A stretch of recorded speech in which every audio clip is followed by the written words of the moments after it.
The other day, I did a post with this mask on talking about this time of year and how we take out the masks to show what we've been hiding in the closet about ourselves all year. So this can be throughout whatever Halloween, uh, Samhain, Day of the Dead, all that kind of stuff. And we celebrate. We celebrate the dark or coming into the dark part of the year. We can celebrate the veil between the worlds, and we celebrate our shadow side. So I wanted to take a couple minutes and talk a little bit about what the shadow side is, because right away it just conjures up. In fact, I've spoken to people who are very versed in consciousness work and all that kind of stuff, and they even think like shadow work has to just do with, what we consider evil and the devil and all that kind of stuff. And in a way it does, but really it's all about what's within us. Okay. So the shadow work is because that's all within us.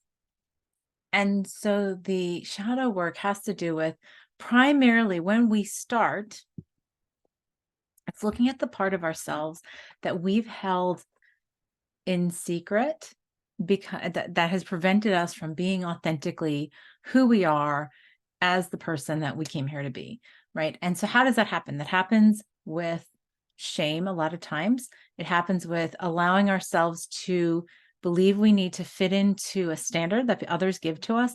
And that starts when we're little children. That starts in all kinds of other lifetimes and things like that. And so we get stuck in this rut of, you're supposed to be this kind of person to be a good person. And we're taught from an early age that our goal should be to be this good person. And the challenge with that is, ask 10 people what good is, and you're going to get 10 different answers. I mean, look at the polarities going on today. And if you ask 10 different people what good is and what bad is, you're going to get very, very, very varying answers. So if you choose to believe that your value, your worth is based on what others think of you, then you will constantly be chasing something that you will never find. And that's what a good majority of the population is doing. So we don't even realize how deeply embedded it is. We all have parts and pieces of ourselves that we believe, oh, I have to do this to be a good person. I mean, we have belief systems, we have peers and family and culture that tells us and implies very heavily that to be a good person, you have to be this. And if you're this, you're a bad person. So if we have anything that does not identify with what we have accepted to believe as good, we then are ashamed of that part of ourselves and we put it in the closet. And then we don't want to show it to people and we become ashamed of it. And we then hide it and we repress it. We suppress it to a point of repression. And then eventually it goes into our subconscious. And that's where we get driven by our unconscious desires and pushing to get this shadow, this thing in the closet, this part of ourselves that we've put away. And so, we've used the term like coming out of the closet and stuff like that, but we don't use it about things that are part of our everyday lives, right? We're taught that being self-central is self-centered and bad, right? In consciousness work, it's all about accepting and recognizing that it is all about us. And truly the reason we do all these other things is so we believe ourselves to be true. So all of our motivations are coming back to the belief that we're not innately and inherently, worthy and deserving. And so that we have to attain it and we have to work toward it because of what we've believed others have said to us, instead of saying, I am just by my existence innately worthy and deserving, because I am part of the whole. I'm part of divine consciousness or the quantum field or God or the universe or all that is. It all depends on where you're coming from. It's all the same thing. It's the same energy, the wholeness. We're all a part of it. And so if we exist in duality and separation in the embodiment that we're in, then we have a specific perfect purpose. And what I call it in the bigger picture is how we came to fulfill a note in the universal symphony. And so we change our notes, change lifetimes, we change all kinds of different things.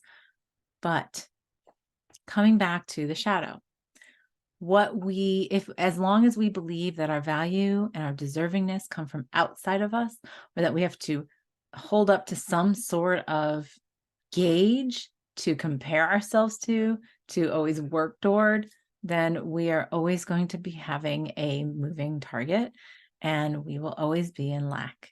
And that is where our shadow comes in, because eventually the expanded self says, no, this is who I am. I am this. I came here to embody this. And as much as you suppress it, as much as you hold it back, it will now drive me in ways that are not productive.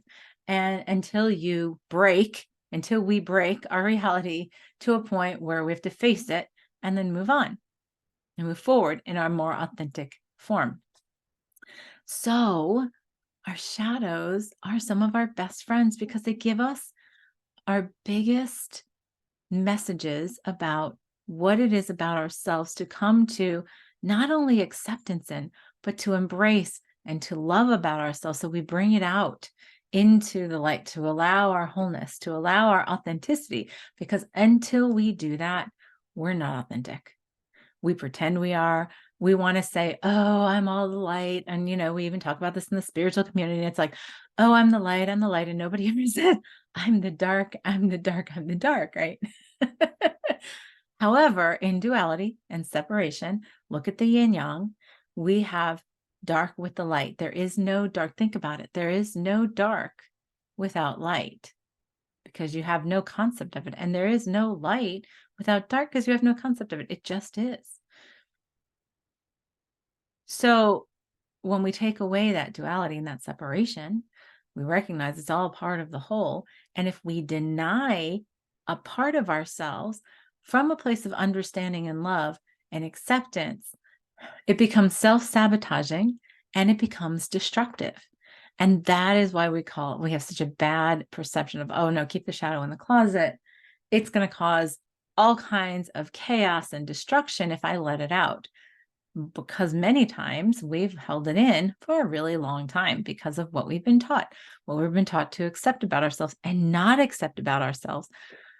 So part of the conscious journey that's like completely vital is opening the door to that closet, to taking an honest look at it, to bring it to the surface, to go through the forgiveness process, to go through the acceptance process and embracing to a place of unconditional love, to see the wholeness in it, to embrace it, because then it loses its power and it just becomes a part of our whole.